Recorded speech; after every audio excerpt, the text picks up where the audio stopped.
People aren't talking very loud, David, so let me know. That's much better.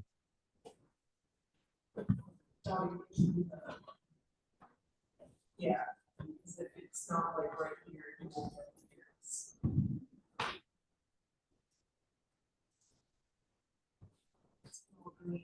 Can you hear us, Dave? Yes. Can you turn this on? Because I can't hear him.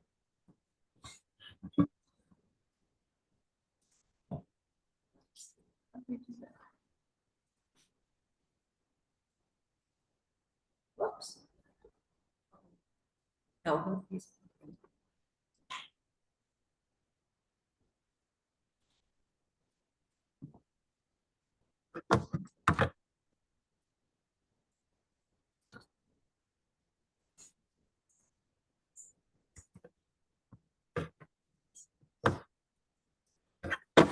Say something, David. Hello. I'm not on mute. What? I'm not on mute. Can you hear me? Not very well.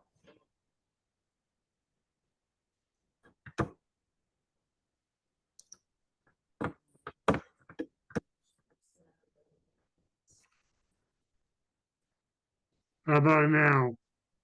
Better. Try that. How's that? It's just a laptop.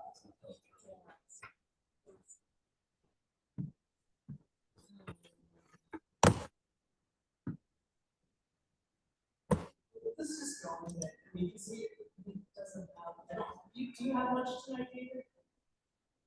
I can't understand you, Mary.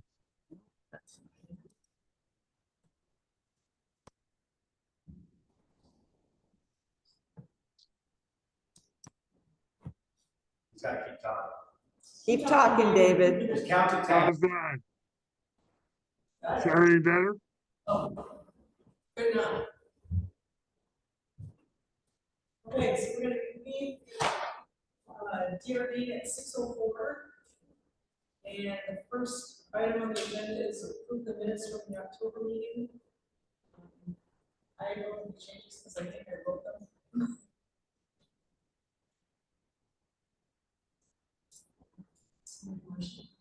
Okay, so Catherine's motion to approve. Second.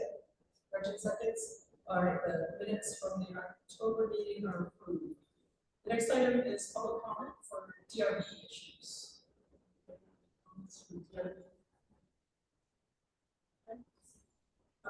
David, you're up for your monthly report. I have nothing to add to the monthly report, but I do have two other items for the board's information. One is the noise complaint at 1140 Arnold Bay Road, which I had sent them a cease and desist letter on the 22nd of November, which they was sent by registered mail and was not picked up. Today we sent the Donna and the new clerk sent a letter to the address of the trustee in New York State. And I spoke with him on the phone, and he said he would call his son, who was making the noise, breaking up the rocks, and tell him to only do it during normal working hours, and that he also told me they were almost done. But the letter basically states that from the 22nd of November, that there's a potential $200 a day fine should we wish to proceed to the environmental court. The other item is Saltus, who came to the last hearing, did not appear, did not file for his conditional use. And yesterday I saw an advertisement in Front Porch Forum we will come to your location or you can come to ours. So he's operating a home occupation without a use permit. Yeah, I can't say he doesn't know he needs it, so can you, I guess send him a letter, tell him to get his application? Yeah, I'll call him and say, what are you doing? It's a pet of, my customer's on the big new white. Oh, with the, yeah. I thought he was gonna apply to the, on his hearing tonight, and he never did. So, okay, so you'll communicate with them, I'll be in touch with him tomorrow. okay? Anything else? That's it. Okay. At this point, we will convene the hearing for the drafts for the change of conditional use. And I have the application, looks like that's all in order. Also have a copy of the previously approved conditional use for retail.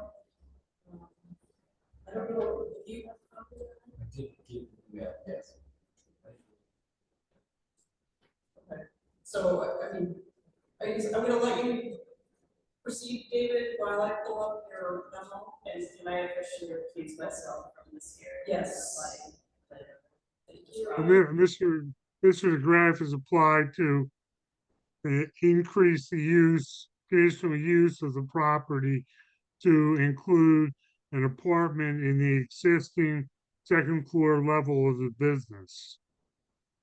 And I believe that the use is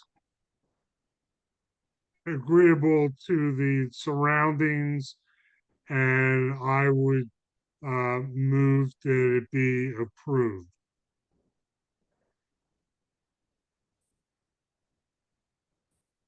I'm just making notes for my findings.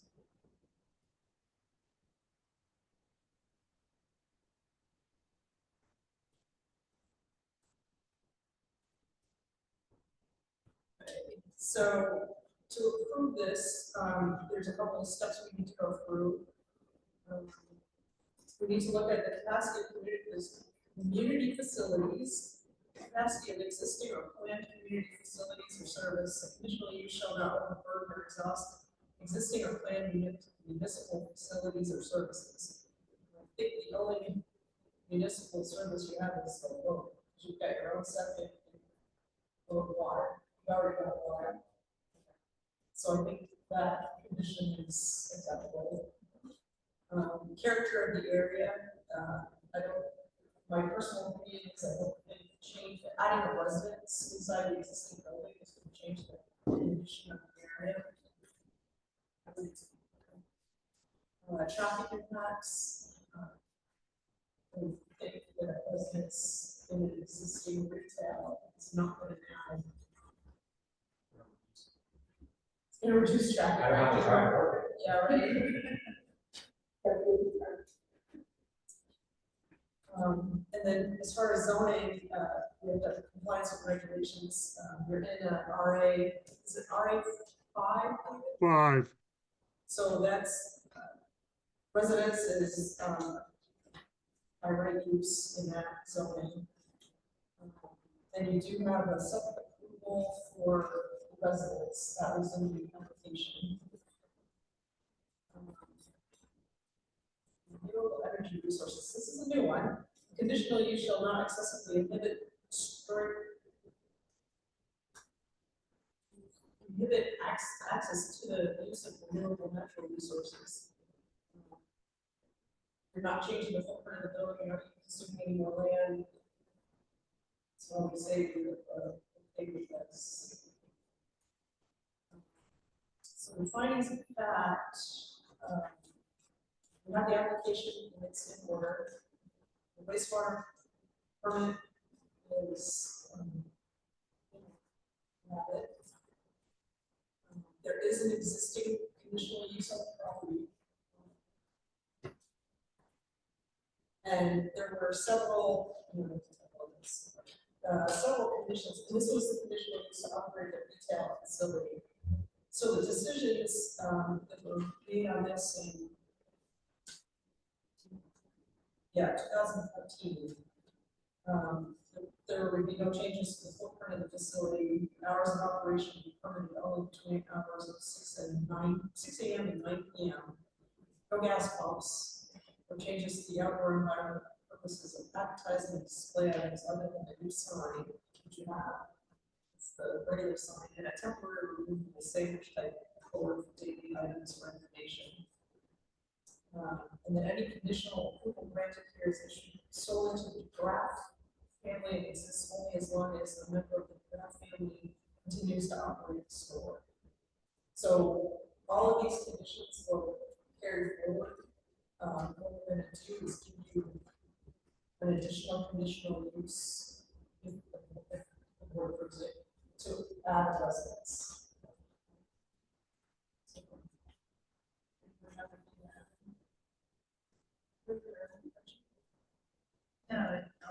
Season one. So we're ready for the motion. I'd like to make a motion that we accept this application for conditional use or conditional use. It's all there.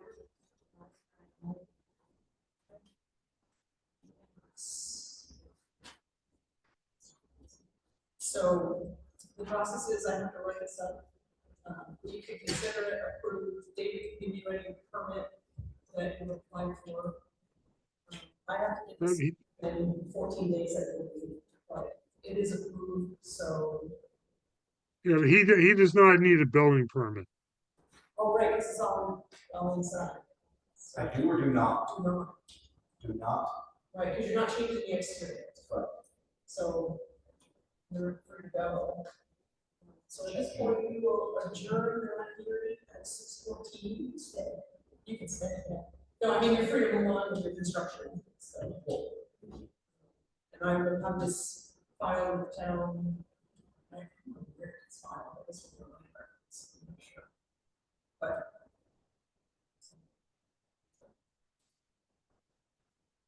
Okay, so back to.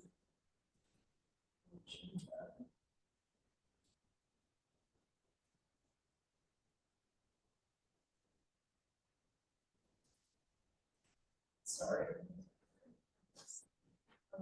Does anybody have any other business over and new for the DRB? All set. Okay, this time.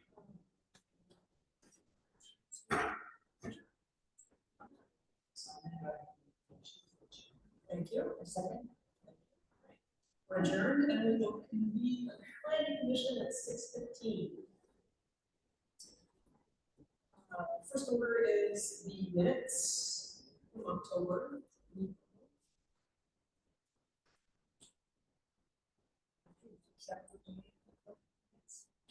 Well, Gretchen will deliver a second. Right. So the minutes are approved as written. All right, the next item is planning for a regular update to the town plan. And I know Sharon, you brought up at the last meeting that we're not due for 2 years, but the cycle really is going to take that long. Mostly because we only meet every other month. We've got to do complete map updates, and there's a new section of that now. So the planning that I'm doing is they just opened up municipal grants, which we did not think were going to be available. We can apply for them in January and they get issued in April. So what we'll do is apply for a grant to have Madison County Regional Planning help us through the process. So they'll do the map updates, that will come in to meetings, they'll work with us. The one thing she's asked us to do is take a look at the goals, because she thinks we have too many. So we need to slow those down in each section of this thing. The other piece of this is it looks like we're getting close to the end of the boundary survey between Jensen and Canton. And yeah, did you know what was going on? Yeah. yeah, so Tim Cameron apparently is getting close, and it looks, from what I hear this from Chris Barrett, the mayor of Virgins, the board is going to be moving towards Virgins, so that we will end up with Otter Creek Park. Yeah, so as part of this, don't know. The only one I know about is the north-south is gonna move east. What about ours? I don't know. It's somewhere in there, and so I don't know. So we've got to wait until he finishes, and then there's a whole process, the towns have to go to the state and apply for a boundary adjustment. It's, you know, it's not a quick process, but just is Beresford's border also not? I don't know, because we applied for a grant and Jen's applied for a grant. Beresford did not, or, you know, paid £10. I don't know if he's doing the Beresford at the same time, I just don't know.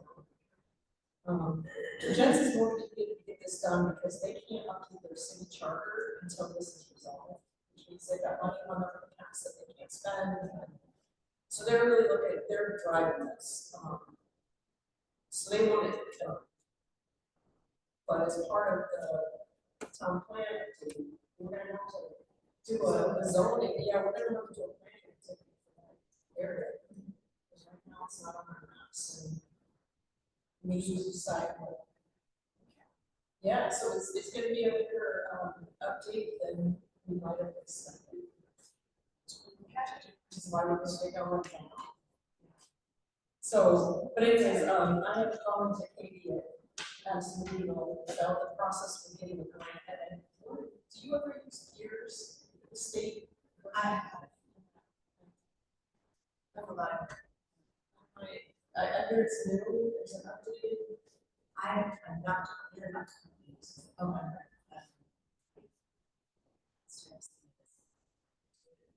yeah, I used it in the town beach thing.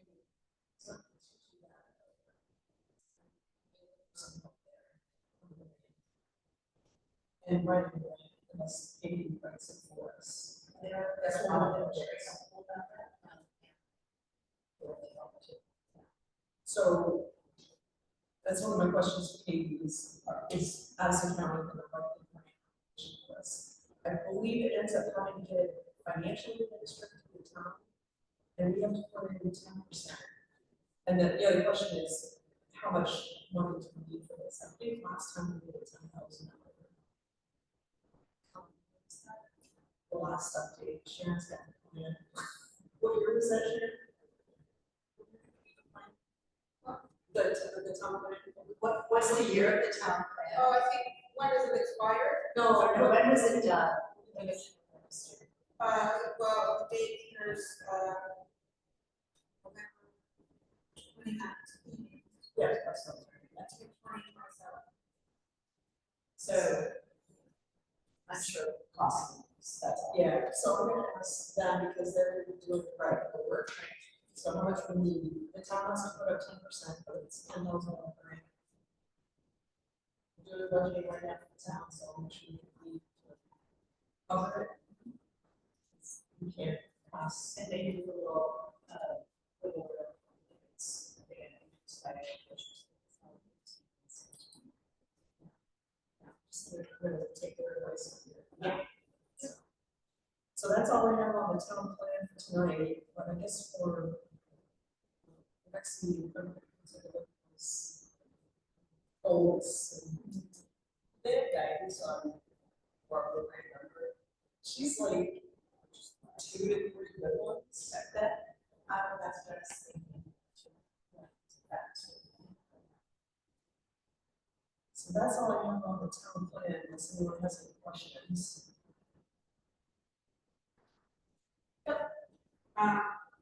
For the statute, when they're doing the readoption of town plans, here it says that, the planning commission shall engage in community outreach and involvement in updating. Yep. So I wanted to, know if that was. Oh, absolutely. Okay.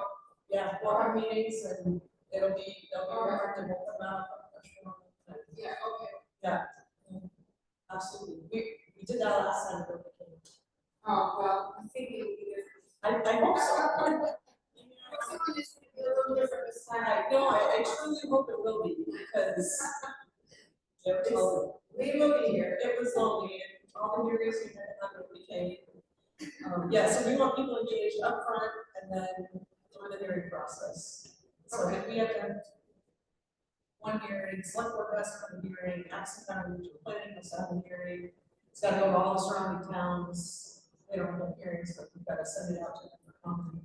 That's why it takes so long. It's just, Well, I remember the last time, David did it, he would send out, surveys. Yep.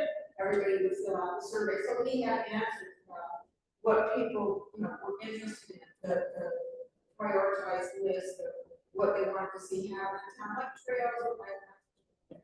yeah, we'll do the same thing. Okay.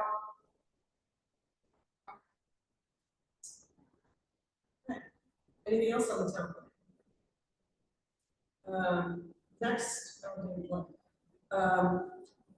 David and the so the select board has asked us to update the zoning requirements so that we have enforcement capability because of this issue with the noise. Virgins has a section in their zoning regulations about enforcement, basically gives the enforcement power to the zoning administrator. So right now, we don't have anything about enforcement. So if we really have a problem, we basically have to refer it to the environmental court, we have to take it, which costs us money. So David's recommended that we basically pull in Virgin's section on how to do enforcement, we allow him to do fines. And then, there's an escalation process that goes through the environmental court. It all doesn't work out. So I read through it. I have some questions. I guess I read it. Yeah. And what I'll try to do is adapt it to our regulations, and then I'll send it to the lawyer for review to make sure that doing the right thing.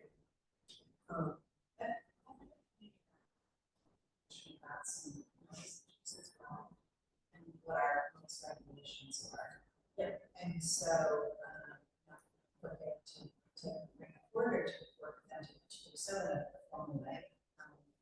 But I think it might also be valuable to look at similar communities, so Genesis City, and we may look at Harrisburg and Shelburne and Charlotte and other communities. For noise ordinances? For noise, Yeah. and potentially for this as well. I don't know whether it's, Yeah. enforcement might be a little bit different, but.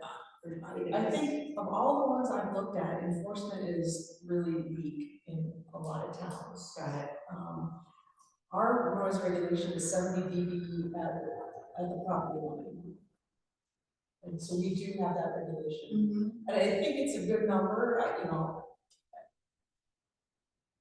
I think it's gonna be the hours. Yeah. Well, yeah, and so I think it just needs to be tightened up a little bit. I hesitate to go there. That almost feels like a homeowners association. I mean, do you want to tell somebody they can't mow their lawn on Sunday morning? Oh, I think it's worth looking into. To Yeah. see what other I towns think have. Cornwall has language in that direction. Okay. I think Waltham might. If you guys, can you guys pull that for the next meeting, and then we'll have a more detailed discussion? Yeah, just. Yeah, I mean, I'm all for looking at it. I'll take the part of trying to adapt what Virginia's intent would look like in our regulations. But again, this is a long process because we're gonna have multiple hearings and the school, all the other towns, regional. I think there's two key parts to it. One is just confirming the decibel level and checking that against others. The second is the time of day, the week stuff, and then particularly important is the enforcement. And the enforcement would be extended out.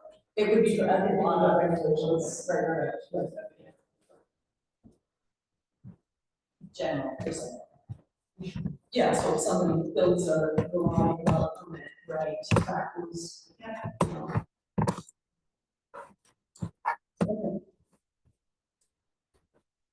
Anything, so I guess in the next meeting, we can start to draft the new regulations. And then I'll send it to the lawyer, probably I can get that for his review. And then we can start the process. Public comment? Anyone have a comment? Anything for the planning commission? Well, I have a question, and I don't know if I should have said it in the earlier meeting, but, there's some construction going on down here in Jersey Street. It's 2 houses on one piece of property. And, I mean, on Varsaville property. I don't know if they're allowed to have 2 houses on one spot like that. Could you send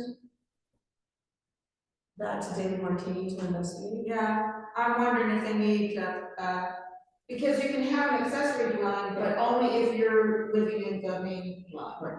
And they're not. Okay. So they've got 2 houses on one spot, and the only reason I'm asking is because they just remodeled the one building, which was a garage. Now it's no longer a garage, now they've turned it into a full-time house. Okay, yeah, would you mind? No, I can send it to them. Yeah, Actually, give me the address. Yeah, give me the address and say, can you please investigate this? Yeah, okay, all right. That'd be great. That would be a DRB thing, but that's all right. Oh, okay. Well, sorry. I know, no, it's fine. It's a, I mean, I didn't know if it fell under a farmhouse. they still, there's still regulations for that. That's what I thought. Yeah, yeah, we have a whole section that we Okay, added to the requirements last time. We updated. okay. Well, I thought it'd be worth checking out. Yeah. Because I mean, it increases density. Yeah. You know, I mean, there's rules and laws about density, and if they're increasing the density without getting a permit, you know, that's probably not allowable. And the ADUs, there's size requirements compared to the main Yeah, dwelling. and yeah, all it's- that stuff. Yeah, it's all good. Yeah. All right, I'll send it to him. All right, thank you. Other business, old or new, Hell's update, this is gonna be fun. I had a meeting with Jim Gish, the community outreach guy, last week. And the consultants have done their scoring of all the routes. And they're gonna only move forward with 2 routes. And it's the pink and the blue.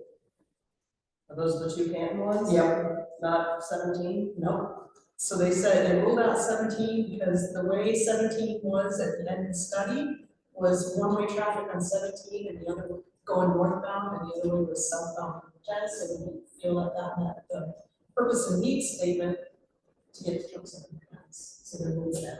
But they didn't look at it for just being around? So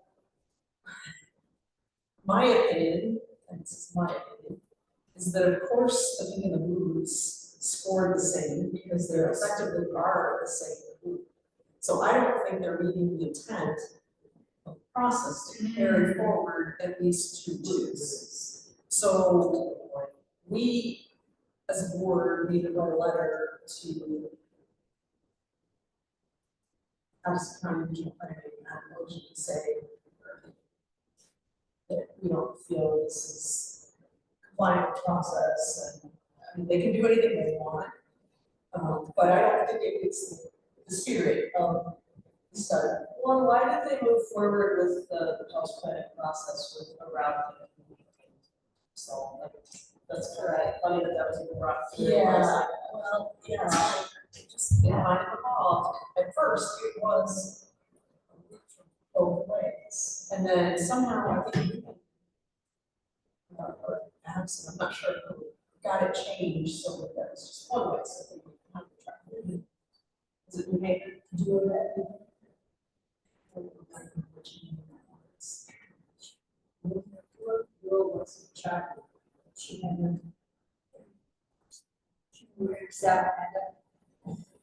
Flux, where they cross the woods and bathroom. There's nothing on the 17th. It's just, I mean, But the grants got rolled out for the same thing, for, I don't know, habitat. There's too much. Even though there's already a road there, it's better to build a new one. Eddie, I'm just saying, the results. So, to me, I think we should write a letter that basically says, you know, now, so this is just not the technical committee, now they have to approve this. They could reject it. I mean, that's what they say at each stage. We're just at the beginning. Yeah. We're just looking at stuff. They back in. And it's now, like, now. So the Pellets process is coming to an end, it's gonna end this spring. Then what happens is they have to start the NEPA process, which is federal government, and they basically start all over. I mean, so considering alternatives. Everything. Yeah, which is So another, understand, but it's another 5-year process or something, but it's still. yeah. And in the meantime, they're gonna build a new bridge in Virginia next to the existing one, right where the existing one is. And they're gonna have to do, yeah, I think it's happening in 29. I'm not sure it's approved yet, but it's gonna happen at the end. Is it GM? No, the state, it's the state, the regions. Okay. And they're gonna have to do something for the truck traffic. It's the only option. We're talking temporary bridges, but for contract build. In town. So, And what's the timing on that? What's the timing on that? 29. So way before anything's gonna ever happen.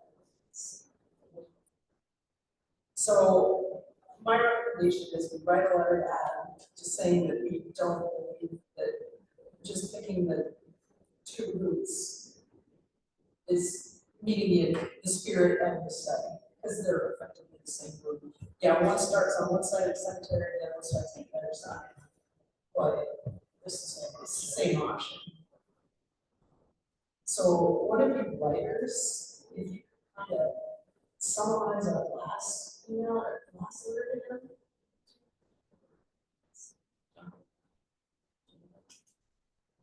Yeah, this letter, yeah.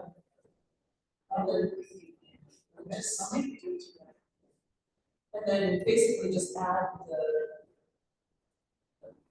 we don't believe that narrowing it down to those 2 options is the spirit of the study, and it basically puts all of our.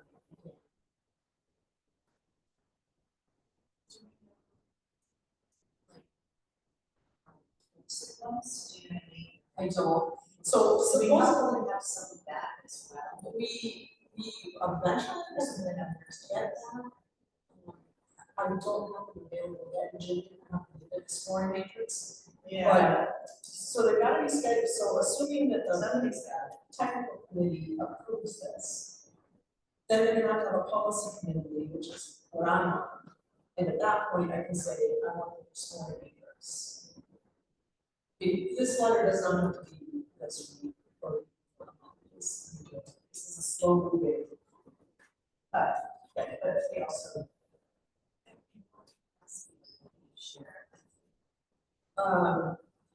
Is it in official capacity? It was his official capacity, yes, so he and V-Trans had shared with him. The memo went out to the technical committee last week. And as a courtesy, he told Jens and Cam what the gotcha. So it was a courtesy heads up. So I said, that. Because remember, he's the one that's trying to bring them together. Yeah, I just lost me, right, because you ruled out any impact to any other town.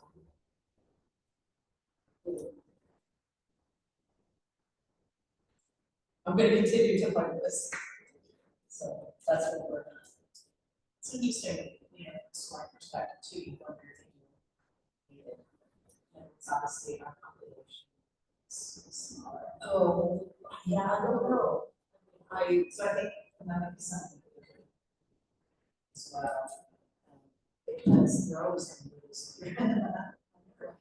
But true, And because we're, then I think I'd also just be interested to see on a percentage basis, how much of our population showed up. That were held, which seems to have been pretty, they were pretty strong. exactly, so just a couple of other ways of thinking about it, to be able to add to it, that those numbers. I don't, but Yeah. I can try to find, I can try to put it in here. Are the, documentation minutes, whatever, of those, that else that's available online somewhere? Should be on the Pell's website, like it should be on the state commission. Oh, yeah, there's the purpose and need statement, yeah, all that's there on the. You have it in there. So just think about it. Better. They've gotta put something out for the policy committee. And as soon as, and I'm on it, so I'll get it. So technical committee next. Yeah, and then if they approve it, then it goes to the policy committee. So in theory, we want something to the technical committee. So that they hear something from us. They won't listen to us, just go straight to the. So, yeah, so Adam is the head of policy committee. That's why we're gonna write to him. Okay, got it. And that's in that, and Asking the policy. yes, not us, not a regional, we're gonna write to him as the head of the policy committee for the policy study.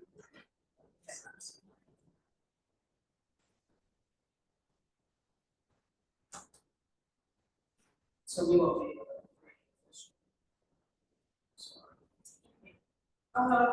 No. I'll check the website, I'll ask Jim also. Yeah, that would be. Ask him for these numbers. too. Yeah, that's what I Like, just and did. if that's his role, then let's have, let's do that, help us out that way. Since that's in the story. And I think that's one of these stories. Okay, I'll get to them, he's usually pretty good about getting back to me, so I'll let him know. So that's all I have on else. Just a little bit. And then I don't have anything to update on the Town Beach grant status.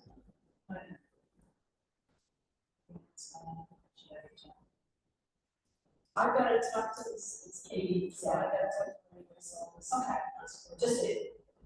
I don't know, it's for having. Yeah. Yeah, well, remember, I think the next activity day, talk to the archaeology, people, see if we need an archaeologist study on that. So I don't. Have to know. Yeah. Yeah.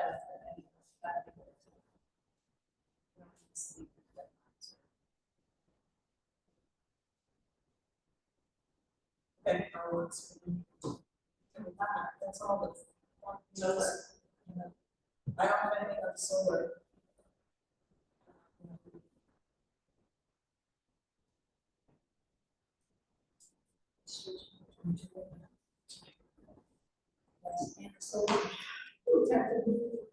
Yeah.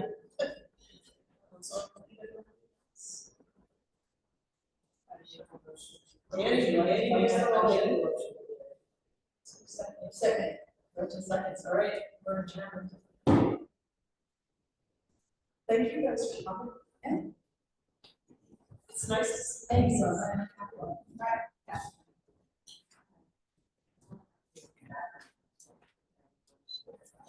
That's the. Oh,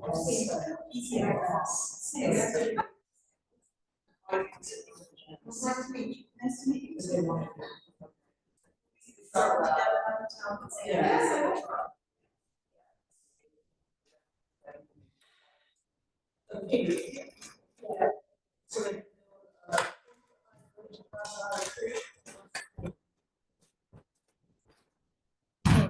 millions of dollars, hundreds of millions of dollars.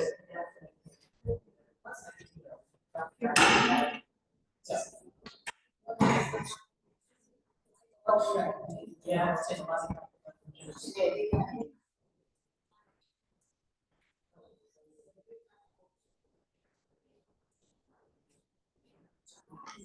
Alright,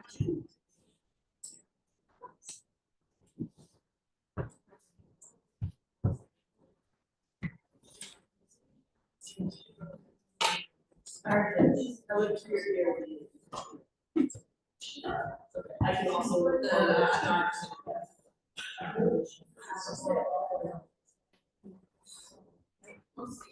I can't.